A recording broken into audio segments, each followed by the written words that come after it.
जय मसीह की। मैं विवेक रे, स्वागत है आपका भक्ति वचन पर मरकुस के तीसरे अध्याय के अध्ययन में। आज हम थोड़ी देर में इस अध्याय की 1 से 6 आयतों को देखेंगे, पर उससे पहले मैं थोड़ा सा पीछे मुड़कर देखना चाहूँगा कि पिछले सप्ताह हमने मरकुस के दूसरे अध्याय में क्या क्या देखा और सीखा।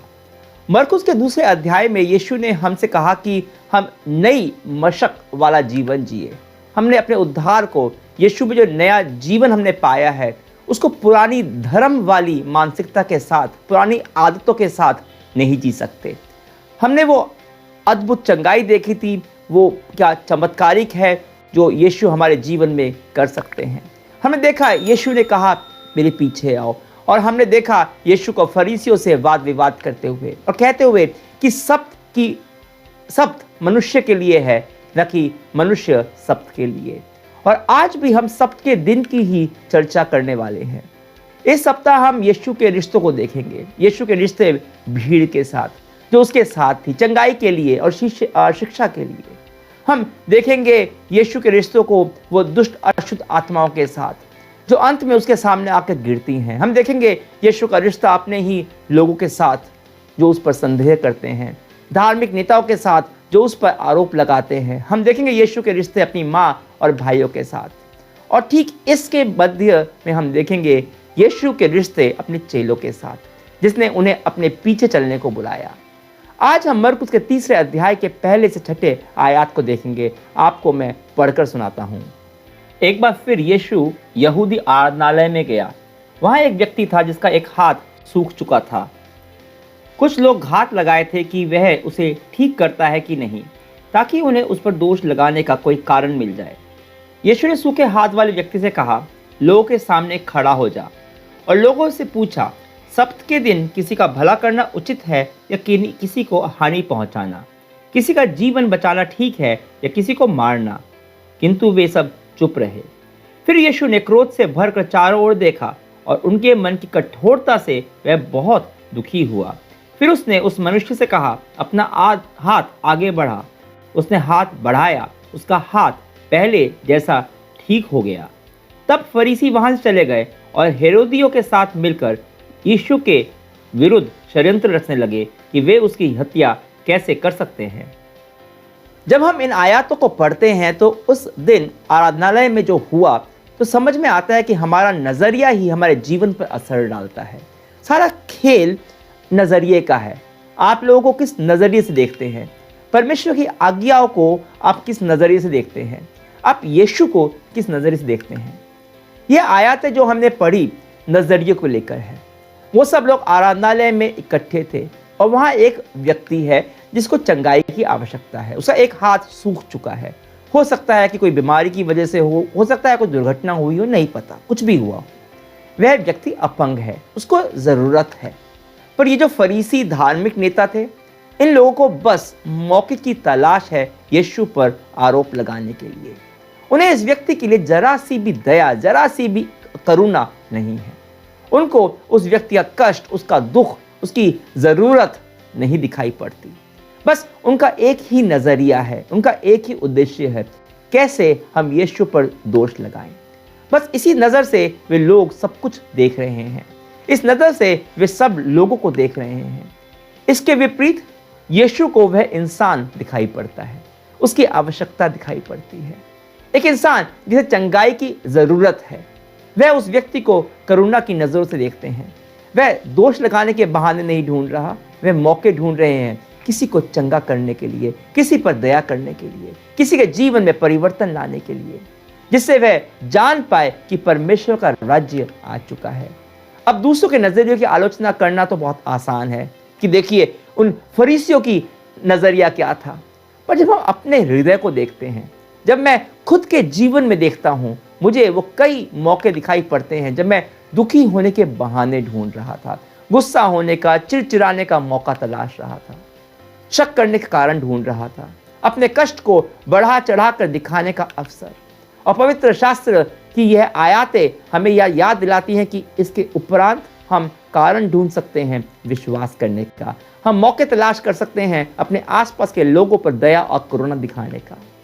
मैं लोगों को इस नज़रिए से नहीं देखना चाहता कि कैसा उनका व्यवहार मेरे संदेह को, मेरी असुरक्षा को और ज़्यादा प्रमाणित करता है। मैं देखना चाहता हूँ कि कैसे परमेश्वर मेरे को उनके संदेह और असुरक्षा के बीच उनके लिए इस्तेमाल कर सकते हैं। आपका नज़रिया यह तय करेगा कि आप लोगों को कैसे देखते हैं। आपका नज़रिया यह भी तय करेगा कि आप परमेश्वर की आज्ञाओं को कैसे देखते हैं। यीशु उस दिन आराधनालय में खड़ा हुआ था उस सूखे हाथ वाले व्यक्ति के साथ और पूछा, सब्त के दिन किसी का भला करना उचित है या किसी को हानि पहुंचाना? उनकी व्यवस्था के अनुसार, उनकी धर्म के नियम के अनुसार सब्त के दिन, विश्राम के दिन किसी को चंगा करना काम था और आप यह सब्त के दिन नहीं कर सकते। हाँ, अगर कुछ जानलेवा हो तो आप उसका इलाज कर सकते हैं, पर यह व्यक्ति तो केवल अपंग था, उसको कुछ जानलेवा थोड़ा ना हुआ था, इसलिए उनके नियम के हिसाब से उसे सब्त के दिन ठीक करना उचित नहीं था, उसका इलाज करना जरूरी नहीं था। उनके कानून के हिसाब से यीशु इस व्यक्ति को ठीक करने का अच्छा काम नहीं कर सकते थे। यीशु बात कर रहा था अच्छाई करने और बुराई करने के बीच में। वो बात कर रहा था जीवन और मृत्यु की, पर इन लोगों के दिमाग में बस एक ही चीज़ वहीं अटकी हुई थी, उनका दिमाग, कि आप सब्त के दिन क्या कर सकते हैं और क्या नहीं कर सकते। और ईमानदारी से कहें तो हम सब यह कर सकते हैं, करते भी हैं। हमारी ऐसी ही सोच होती है। यहाँ लोगों का अनंत जीवन अधर्म में है, लोग नाश हुए जा रहे हैं, पर हम इन बातों को लेकर सोचते रहते हैं कि कलीसिया में मेरे पस पे गाने नहीं गाए गए, या फिर महिला को चर्च में सर ढकना ज़रूरी है कि नहीं है। हम इन छोटी छोटी सी महत्वहीन बातों में अटक कर रह जाते हैं। हम परमेश्वर की एक संदर्भ में दी गई हिदायत को बिना संदर्भ समझे, बिना प्रसंग को समझे, बिना उसके पीछे कारण जाने नियम और कानून बना डालते हैं और अपने आप को बहुत धार्मिक समझने लगते हैं। मैं परमेश्वर की आज्ञाओं के बारे में क्या नज़रिया रखता हूँ? क्या मैं उसके पीछे की आत्मा को समझने की कोशिश करता हूँ, जो उसने हिदायत दी है उसके पीछे की आत्मा को, उसने जो आज्ञा दी है उसके पीछे की आत्मा को, उसके में से मैं सांस्कृतिक परत को हटाकर उसके पीछे जो आत्मिक सच्चाई है उसको समझकर मैं आज के बदले हुए संदर्भ में, आज के बदले हुए प्रसंग में उसको व्यवहार में लाना चाहता हूँ, या फिर उसको एक बोझिल कानून बना डालता हूँ। यीशु ने कहा था कि जो उससे प्रेम करेंगे उसकी आज्ञा का पालन करेंगे और उनका उसके लिए प्रेम बढ़ेगा। क्या मैं उन आज्ञा के पीछे उसके दिल को देखता हूँ, या फिर मैं उन आज्ञाओं को एक धार्मिक व्यवस्था, एक नियम, एक रूल्स बना लेता हूँ और लोगों को परमेश्वर के प्रेम से, उसके अनुग्रह से मैं वंचित करता हूँ? आपने इस घटना के विवरण में ध्यान दिया। यीशु उनकी चुप्पी से क्रोधित हुआ और दुखी हुआ, क्योंकि परमेश्वर ने विश्राम के दिन की आज्ञा मनुष्यों के लिए अपने प्रेम को दर्शाने के लिए दी थी, मनुष्य को दूसरे मनुष्य के स्वार्थ से बचाने के लिए दी थी। विश्राम के दिन की आज्ञा थी एक दिन जब वे कोई काम ना कर परमेश्वर के साथ सहभागिता में बिताएं, पर इन लोगों ने इसको कानून बना डाला, लोगों को परमेश्वर के ही प्रेम और अनुग्रह से वंचित कर दिया और इसलिए यीशु क्रोधित और दुखी थे। क्या है हमारा नजरिया लोगों की तरफ? क्या है नजरिया परमेश्वर की आज्ञाओं के लिए? अगर हम अपने को यीशु के चेले बोलते हैं तो उसके अनुयायी बोलते हैं, तो यह महत्वपूर्ण प्रश्न है, क्योंकि यीशु परमेश्वर की आज्ञा से प्रेम करते हैं, यीशु लोगों से भी प्रेम करते हैं। पर अंत में प्रश्न यह है कि क्या हमारा नजरिया यीशु के लिए, क्या है हमारा नजरिया यीशु के लिए? हो सकता है हम इन फरीसियों के तरह यीशु को उद्धारकर्ता के रूप में न भी नकारे, जैसे कि इन फरीसियों ने नकार दिया था, पर क्या आप उसको अपना प्रभु, अपना स्वामी मानते हैं? यीशु ने कहा था कि दो ही आज्ञा हैं, परमेश्वर से प्रेम करो और पड़ोसी से प्रेम करो। यह दो आज्ञा परमेश्वर की सारी आज्ञाओं का सार है, और अगर हम उसे प्रभु मानते हैं, उससे प्रेम करते हैं, तो क्या हम उसकी आज्ञा को मानेंगे या अपने ही उसकी आज्ञाओं को अपने ही प्यारे नियम, धार्मिक व्यवस्था, परंपरा बनाकर उसे अपना प्रभु बना डालेंगे? फरीसी जानते थे कि जो तर्क यीशु दे रहे हैं उसमें सच्चाई है, पर उन्होंने अपने स्वार्थ के कारण अपना एक नजरिया बनाए रखा था और उसे वो बदलने को तैयार नहीं थे, पर यीशु की हत्या करने का षड्यंत्र रचने लगे।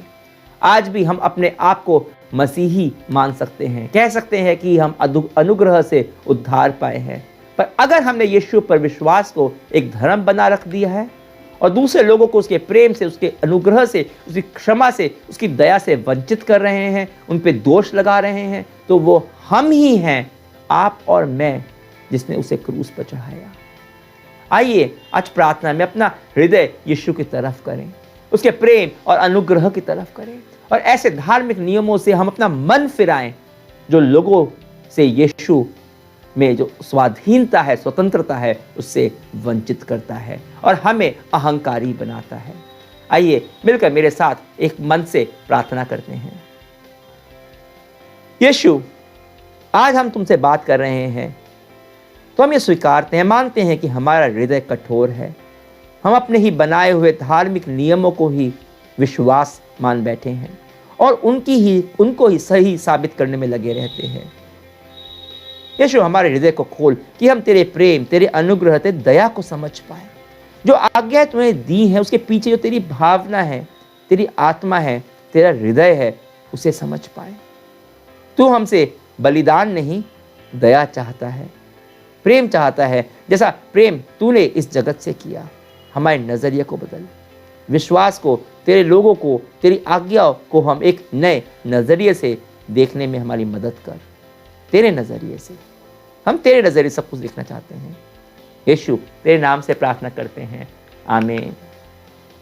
कल हम बात करेंगे कि हम यीशु की एक दिन की सेवा से, सेविकाई के बारे में क्या सीख सकते हैं। तब तक के लिए आज्ञा दीजिए। परमेश्वर की महिमा हो।